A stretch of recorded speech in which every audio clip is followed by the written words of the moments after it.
There's no feeling more intense than starting over. If you deleted your homework the day before it was due, as I have, or if you left your wallet at home and you have to go back after spending an hour in the commute. If you won some money at the casino and then put all your winnings on red but it came up black. If you got your best shirt dry cleaned before a wedding and then immediately dropped food on it. If you won an argument with a friend and then later discovered that they just returned to their original view. Starting over is harder than starting up. If you're not ready for that, like if you've already had a bad day, then what you're about to go through might be too much. Feel free to go away and come back. I'll be here. Alright, thanks for coming with me on this trip. I'll understand if you have to take a break at any point. Just find a safe place to stop and quit the game. Don't worry, I'll save your progress, always, even your mistakes. This game is a homage to a free game that came out in 2002, titled Sexy Hiking. The author of that game was Liezaac, a mysterious Czech designer who was known at the time as the father of B games. And B games are rough assemblages of found objects. Designers slap them together very quickly and freely, and they're often too rough and unfriendly to gain much of a following. They're built more for the joy of building them than as polished products. In a certain way, Sexy Hiking is the perfect embodiment of a B game. It's built almost entirely out of found and recycled parts, and it's one of the most unusual and unfriendly games of its time. In it, your task is simply to drag yourself up a mountain with a hammer. And that act of climbing, in the digital world or in real life, has certain essential properties that give the game its flavor. No amount of forward progress is guaranteed. Some cliffs are too sheer or too slippery, and the player is constantly, unremittingly in danger of falling and losing everything. Anyway, when you start Sexy Hiking, you're standing next to this dead tree that blocks the way to the entire rest of the game. It might take you an hour to get over that tree, and a lot of people never got past it. You prod and you poke at it, exploring the limits of your reach and your strength, trying to find a way up and over. And there's a sense of truth in that lack of compromise. Most obstacles in video game worlds are fake. You can be completely confident in your ability to get through them once you have the correct method or the correct equipment or just by spending enough time. In that sense, every pixelated obstacle in Sexy Hiking is real. The obstacles in Sexy Hiking are unyielding, and that makes the game uniquely frustrating. But I'm not sure Liezaac intended to make a frustrating game.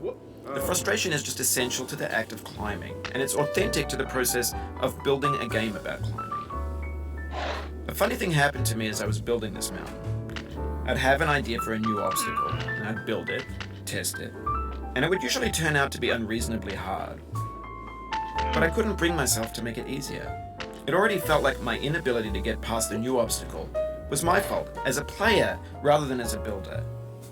Imaginary mountains build themselves from our efforts to climb them, and it's our repeated attempts to reach the summit that turns those mountains into something real. When you're building a video game world, you're building with ideas, and that can be like working with quickset cement. You mold your ideas into a certain shape that can be played with, and in the process of playing with them, they begin to harden and set until they're immutable, like rock. And at that point, you can't change the world. Not without breaking it into pieces and starting fresh with new ideas. For years now, people have been predicting that games would soon be made out of prefabricated objects, bought in a store and assembled into a world. And for the most part, that hasn't happened, because the objects in the stores are trash. I don't mean they look bad or that they're badly made, although a lot of them are. I mean they're trash in the way that food becomes trash as soon as you put it in the sink. Things are made to be consumed and used in a certain context, and once the moment is gone, they transform into garbage. In the context of technology, those moments pass by in seconds. Over time, we've poured more and more refuse into this vast digital landfill that we call the internet. It now vastly outnumbers and outweighs the things that are fresh and untainted and unused. When everything around us is cultural trash, trash becomes the new medium, the lingua franca of the digital age. And you can build culture out of trash, but only trash culture. B games, B movies, B music, B philosophy. Maybe this is what digital culture is. A monstrous mountain of trash, the ash heap of creativity's fountain. A landfill with everything we ever thought of in it. Grand, infinite, and there's 3D models of breakfast, Gen X's fanfic novels, Scan magazines, green screen Shia LaBeouf, banned stuff scenes on LiveLeak. Facebook's got lifelike bots with unbranded adverts and candid shots of Kanye and Taylor Swift mashups, car crash epic failed gifs, Russian dashcam vids, discussions of McRibs, discarded, forgotten, unrecycled, muddled, rotten, untitled.